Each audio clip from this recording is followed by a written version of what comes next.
తు నీ ఏదవా భయపడి సచ్చా కదరా. నువ్వేంటి ఇలా వచ్చావు? ఏం లేదురా బావా, నీతో కొంచెం మాట్లాడాలి.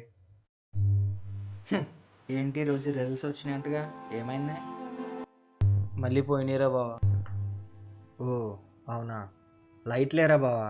నువ్వు మాత్రం ఏం చేస్తావు? ఈ కరోనా వల్ల కాలేజ్ సేమ్ ఓపెన్ అవ్వలే కదా, క్లాసెస్ కూడా ఏమీ నెక్స్ట్ టైం చూసుకుందాంలే, పర్లే. ఇలా ఇంకా ఎన్ని నెక్స్ట్ టైంలు రా బావా. మొత్తం 2 years 4 semesters 24 సబ్జెక్ట్స్ ఈ కరోనా వల్ల మనం బాధపడింది. అవేమి ఇంట్లో వాళ్ళకి కానీ కాలేజ్ వాళ్ళకి కానీ అక్కర్లా. కాలేజ్ వాళ్ళని ఇదేంటండి క్లాసులు ఏం జరగలేదు కదా, మరి ఎలా పాస్ అవుతుంది అడిగితేమో ఆన్లైన్ క్లాసులు పెట్టాం కదా అంటారు. అసలు ఆన్లైన్ క్లాసులు ఎందుకు పెట్టారు కూడా వాళ్ళకి తెలియదు బాబా. వాళ్ళు చెప్పేది ఏం అర్థం కాదు. అదే మాట వాళ్ళకి చెప్తే ఏమో మాకు ఇలాగే చెప్పడం వచ్చు, మీకు ఏమైనా ప్రాబ్లం ఉంటే వెళ్ళి మేనేజ్మెంట్కి కంప్లైంట్ చేసుకోమంటారు. మేనేజ్మెంట్ వాళ్ళకి చెప్తే ఏమో ఇదంతా మేము ఏం చేయలేము, గవర్నమెంట్ ఆర్డర్స్, ఇంకా ఇంత మీ ఇష్టం అని చెప్పారు. ఇంకెలా పాస్ అవుతారు బాబా. స్టూడెంట్స్ సగం సగం చనిపోతున్నారంటే లవ్లో ఫెయిల్ అయ్యో లేదా బైక్ మీద ఫాస్ట్గా వెళ్ళో కాదురా బావా. ఈ లోకం చూసావా, అదే ఇంగ్లీష్లో చెప్పాలంటే సొసైటీ. అది ఇలా ఎగ్జామ్లో ఫెయిల్ అయిన వాళ్ళని, జాబులు రాని వాళ్ళని, దేనికి పనికిరాని కదా ముద్ర వేస్తుంది చూడ. ఆ బాధ తట్టుకోలేక చనిపోతున్నారా, అంతేగాని ఇంకేం లేదురా. చేసిన తప్పు ఇంకే స్టూడెంట్ చేయకుండా నువ్వే చూసుకోవాలిరా బావా. నువ్వేం తప్పు చేసావురా? నీ అమ్మ ఆగి ఎవరికో వచ్చాగట్లేదు. అరే బావా, అక్కడ హేమంత్ గడు సూసైడ్ చేసుకున్నాడు రా.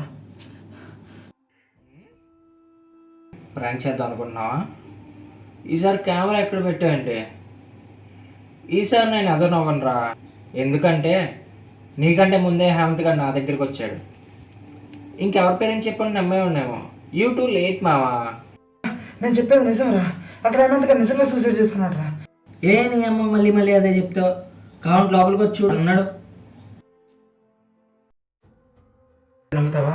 నువ్వేదో డ్రీమ్లో ఉన్నట్టున్నావు. పదరా ముందు అక్కడికి.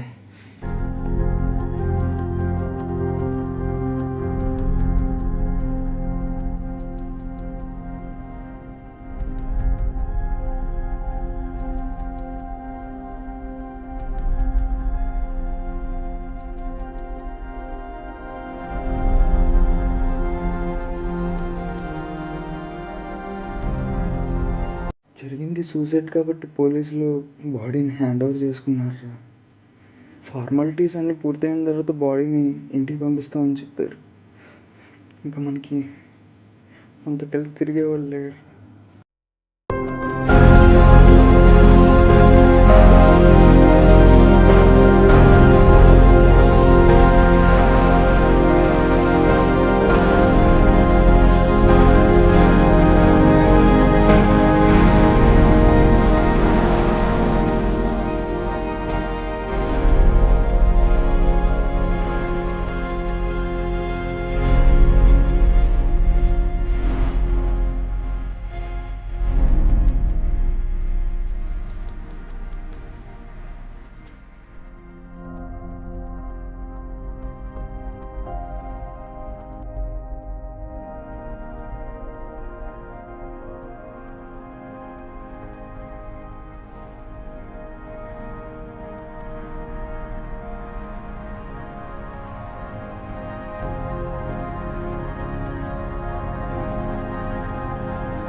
అరే బావా, సారీరా నిన్ను వదిలేసి వెళ్తున్నందుకు.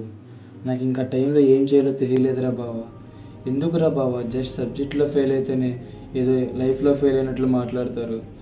నీ అమ్మ కరోనా వచ్చి క్లాసులు వినకుండా ఎగ్జామ్ రాసి ఫెయిల్ అవుతే అది మన తప్పు ఎలా అవుతుందిరా బావా. ఇంట్లో వాళ్ళు బయట వాళ్ళు లైఫ్లో ఇంకా దేనికి పనికిరావు, నేను ఏది సాధించలేను అన్నట్లు మాట్లాడుతుంటే తట్టుకోలేకపోయారా బావా. నా వల్ల ఏమీ చేత కాదన్నట్లు మాట్లాడుతున్నారా. ఒక స్టూడెంట్ ఎగ్జామ్లో ఫెయిల్ అవుతే ఇంకా దేనికి పనికిరాడా? ఏమో చదువులో సక్సెస్ అవ్వాలా, నీకు ఇష్టమైన పనిలో సక్సెస్ అవ్వని ఎవరు ఎందుకు అనర్రా? ఎవరు ఏం సాధించగలరో ఎవరికి తెలుసురా బావా. మనం లాస్ట్కి ఏమవుతామో చెప్పడానికి వీళ్ళెవరు? ఇలాంటి సమాజంలో బతికి ఉండటం కన్నా చావడమే కరెక్ట్ అనుకున్నా. అందుకే అందరికీ దూరంగా వెళ్ళిపోతున్నా. నువ్వు ఈ లెటర్ చదువుతావని నాకు తెలుసు. నాలాగా ఇంకే స్టూడెంట్ ఇలా లైఫ్ స్పాయిల్ చేసుకోకూడదురా బావా. సారీ నేను ఒంటరిగా వదిలేసి వెళ్ళిపోతున్నందుకు. మిస్ యూ రా బావా. Love you boy. ఇట్లు నీ హేమంత్.